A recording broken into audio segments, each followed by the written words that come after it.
half-dressed women, dead-eyed men, inconsolable children, and everywhere fluorescent bulbs blinking and buzzing overhead. It was all ugliness and sorrow, exactly as I'd been warned the Goyish world would be. I touched as little as I could manage and ate almost nothing. On the way, Brian and I talked about what I would do in Florida. "You can totally find a job," he said, "at the mall, or TCBY, whatever that was." I nodded because I didn't care. I just wanted out of Brooklyn. And your father, well, he wanted me. It was raining when we finally arrived in Orlando. Your father's roommate, I don't remember his name, picked us up at the bus station and brought us to Brian's room at the university. We climbed together onto the top bunk of his bed and slept for almost an entire day. Your father was wonderful, of course, supportive and loving even as it all fell apart. He used to say I deserved a little rebellion, a little bad behavior. He said it was good for me after almost 20 years with no choices. "You have to learn what you like," he said. "You have to learn what makes you happy." Rum and Coke made me happy. My bare legs exposed to the world made me happy.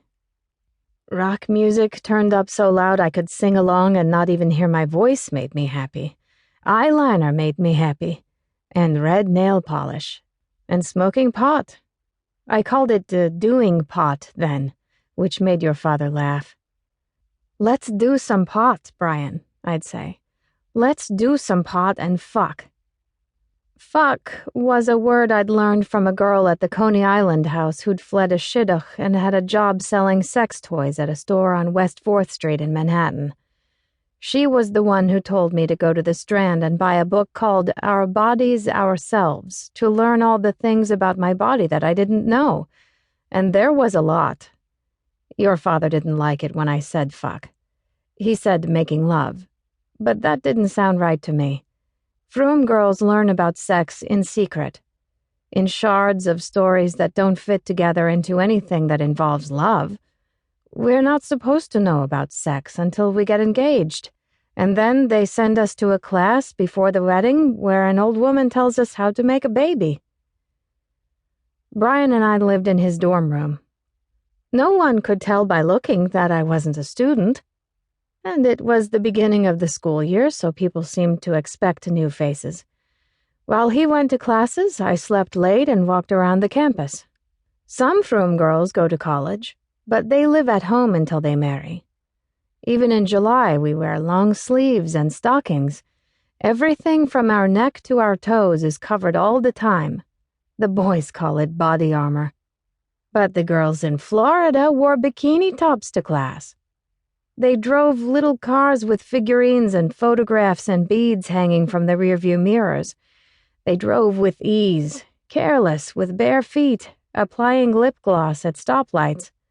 Their arms out the window, fingers flicking cigarettes, hands tapping the side of the car to the beat of the music that was always playing. "That's Madonna," your father would tell me, or the Eagles, or Bon Jovi. The names meant nothing to me, but the music and everything else about the girls made me want to jump in their windows, made me want to jump in their skin. I studied how they dressed and did my best to imitate it. I loved the feeling of the sun on my arms, the sensation of breeze between my legs beneath a short skirt. I wore very little. Why not? And the boys, tan and smiling all the time, tall with smooth-shaved faces, bare necks, and hairstyles nearly as diverse as the girls, bleached blonde spikes and wild black waves, bangs falling in their eyes so they had to brush them aside with a jerk of the head. Their hair told me a story about who they were. If you were lucky enough to live in a world where you could use your body as an expression of yourself, wouldn't you?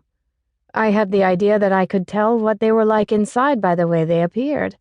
That one must be goofy, that one timid, that one angry.